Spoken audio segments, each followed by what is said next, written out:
If what He Who Remains said is true, the TVA is the only defense. Hey, welcome back to ScreenCrush. I'm Ryan Airy, and we have to talk about exactly what Loki's plan is for stopping the impending multiversal war, and which side Loki's going to find himself on in Avengers: The Kang Dynasty and Secret Wars. Will he go the path of the hero and stand with his brother and the other Avengers to fight Kang, or will he inadvertently return to his villainous ways and join Kang the Conqueror to bring balance back to the multiverse? We have to talk about all of that, and a little later how Thor and Loki could be reunited very soon. I mourned you, I cried for you. I'm honored.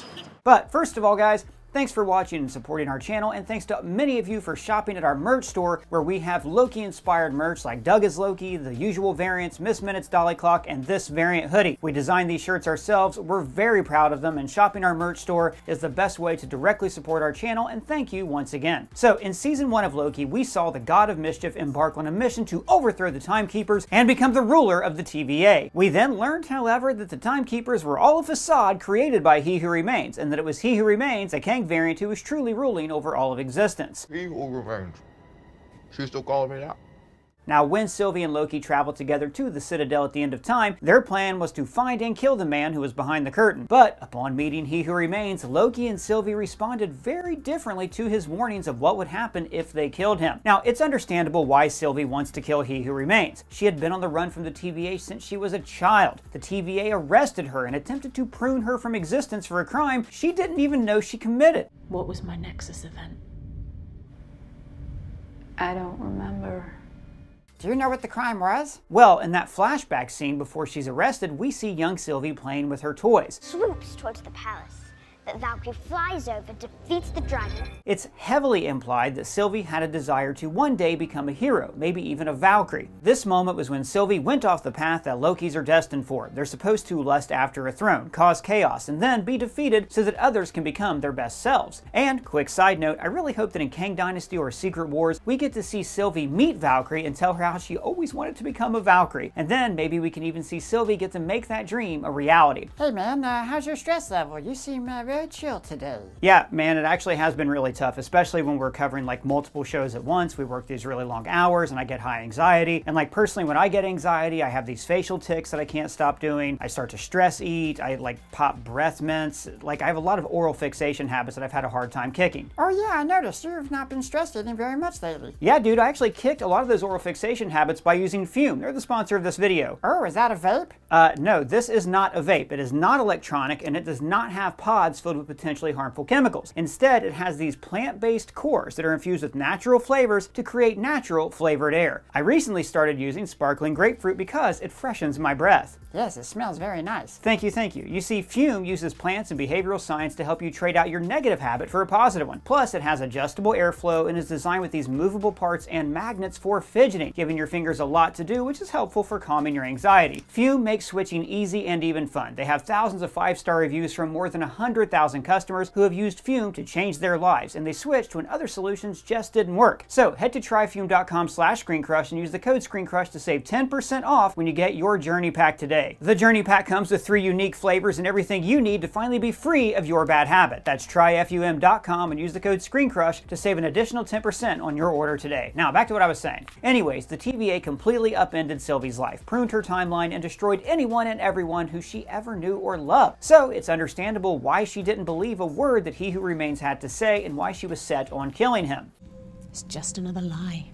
Loki, however, was more inclined to believe the warnings of He Who Remains. Pain? Yes, but maybe he was telling the truth. Loki isn't interested in taking the throne, he's grown beyond that, but he does fear the multiversal war that He Who Remains says will come if they kill him. Loki realizes that they may have even been met with the lesser of two evils type of choice. The first choice being that they prune the timelines and allow the multiverse to be free, but in doing so they allow chaos and war to ensue. And the second choice being to maintain the sacred timeline by pruning variant branches, so that they can ensure that the multiverse remains intact. Wow, those really are awful choices. Yeah, plus you have to factor in whether or not He Who Remains can even be trusted. So I fibbed. Anyways, we saw Loki and Sylvie get in this big duel over what to do with He Who Remains. Loki and Sylvie fight, they kiss, Loki gets pushed through a time door, and Sylvie kills He Who Remains. Now, when Loki is kicked back in time to a past TVA, we hear him warn that countless versions of a very dangerous person are on their way. But someone is coming. Countless different versions of a very dangerous person. This shows us that Loki truly believes He Who Remains warnings of what's to come. But what's weird is Loki isn't a He Who Remains fanboy either. He says here, "That's who built this place. That's who stole the Orions. That's who's coming back."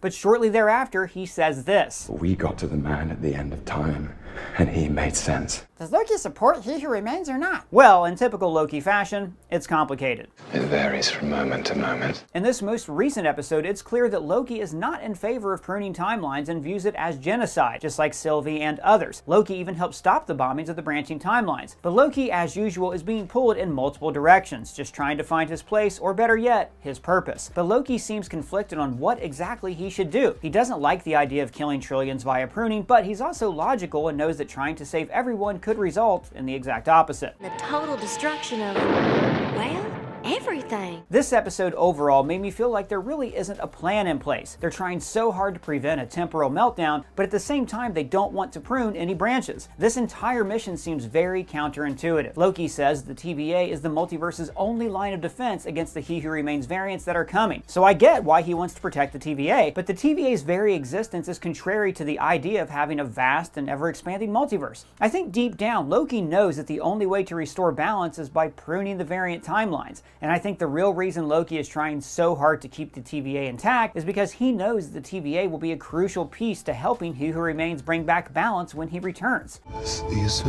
So if Loki's ultimate plan is to find and assist the variant that is destined to become He Who Remains, that could mean that Loki's goal is to find Victor Timely, who could then become Kang, who could then become He Who Remains. Loki has hitched his wagon to MCU tyrants before, such as Thanos, but this time it would be different. Loki joined Thanos because he had a selfish lust to rule. But if Loki teams up with Kang, it's not going to be for selfish reasons or to acquire a throne. It will be to save the multiverse from utter destruction. In Ant-Man and the Wasp: Quantumania, we heard Kang say, "I saw the multiverse, and it was dying, so I took control." And he even shows what looks like a sacred timeline. So this has led us to believe that He Who Remains is not merely a variant of this Kang the Conqueror, but he once was this Kang the Conqueror. I mean, he basically says as much here. I've been dubbed many names by many people. A conqueror. And I mean, think about it. What is Kang's goal? To kill all his variants and conquer the multiverse. And that's exactly what He Who Remains has accomplished. And as we've talked about before in previous videos, the Sacred Timeline and the TVA itself are all likely in an Ouroboros, meaning that the same thing happens again and again and again. And the end is always the cause of the beginning, meaning that the death of He Who Remains likely restarted a chain of events that eventually leads to his return. You can't get rid of me, bitch! So, if Loki is of the opinion that Sylvie made a mistake when she killed He Who Remains, and that He Who Remains was right about how to stop reality from collapsing, then it'd make sense that Loki's new goal would be to help He Who Remains, or Kang, ascend to power. This would mean that Loki would need to join Kang the Conqueror in his quest to not only defeat the other Kang variants like the ones we saw here in Quantumania, but Loki would also have to help defeat the Avengers as well. What have I to fear? The Avengers. That's what we call ourselves. Sort of like a team.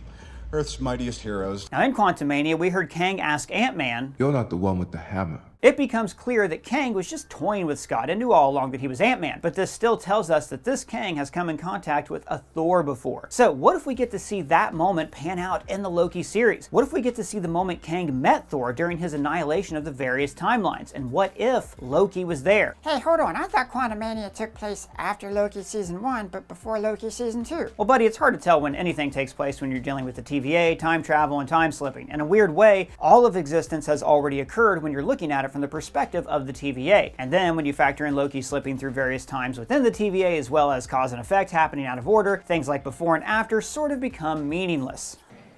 It doesn't matter! In fact, I think it's possible that this season we'll see the moment Kang was ousted to the quantum realm by his variants, perhaps in a past TVA. And later we could see the moment Kang is extracted from time after his defeat in Quantumania, just like Loki was extracted in episode 1 of this season. We may even see Kang take on the alias of Victor Timely. I mean, in the comics, Victor Timely isn't really a variant of Kang, he's just more of a disguise. So with Victor Timely being shown in the Quantumania post-credit scene, that could be a hint that Kang is Victor Timely. Timely. And in the trailers, we have seen Victor Timely in the TVA. Anyways, back to Thor. Now, we know that Kang has met Thor before. You're not the one with the hammer. It's Thor. And we're theorizing that we may see this very same Kang in Loki Season 2, but prior to the events of Quantumania. So we could see the very moment that Kang met Thor, and maybe Loki was also there. In an interview with Variety, Kevin Wright, a producer on Loki, said that a goal of the Loki series is to see the sun shine on Loki and Thor again.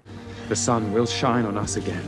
He said, quote, "I think the sun shining on Loki and Thor once again has always been the priority of the story we are telling. But for that meeting to be really fulfilling, we have to get Loki to a certain place emotionally. I think that's been the goal of these 2 Loki seasons." Now, we actually saw Thor and the other OG Avengers in the first episode of Loki in this flashback to Loki's escape in Endgame, and that's the last time we saw these 2 brothers together. But the last time our Thor saw Loki was when he was lying dead in his arms in Avengers Infinity War. So getting to see a scene where Kang meets Thor in the Avengers and then outsteps Loki would be awesome. We could get a funny interaction where Thor isn't really all that surprised to see Loki alive because it's happened so many times before. But then we could also see things get tense when Thor realizes that Loki is helping Kang. Thor will view this as Loki having gone back to his old villainous ways, and he may even tell Loki that he is not his brother, and that his true brother died a hero a long time ago. Loki could attempt to assure Thor that he's changed and that he's trying to do the right thing. But after seeing the chaos and destruction that Kang has caused, Thor refuses to listen. And this could perfectly set up the events of Kang Dynasty and Secret Wars. We could even see Sylvie team up with the Avengers and have interactions with her variant brother. She could even explain to Thor that Loki has indeed changed and that he thinks he's doing the right thing. And come Secret Wars, we could see Loki have a change of heart and decide to break this vicious cycle and help the Avengers to take down Kang. Loki could even utter an awesome line to Kang, renouncing his rule. "You destined me with a purpose, one of chaos and destruction, all that so you could take the throne. Well, I'm done repeating this loop." Loki standing up to Kang and throwing a wrench in He Who Remains' master plan could then break the Ouroboros loop they've been traveling on for an eternity, and this will send the multiverse into a multiversal secret war, setting the stage for all of reality to be rewritten and Loki and Thor finally being able to control their own destiny. It's time for me to be who I am rather than who I'm supposed to be. So, let me know, what do you think Loki's plan is? What side of the multiversal war will he fall on? Will he help Kang become He Who Remains? Or will he join his brother as an Avenger? Big shout out to the writer of this episode, Colton Ogburn. You can contact either of us on our socials listed below and talk to us down in the comments. And guys, if it's your first time here, please subscribe, smash that bell for alerts. For ScreenCrush, I'm Ryan Airy.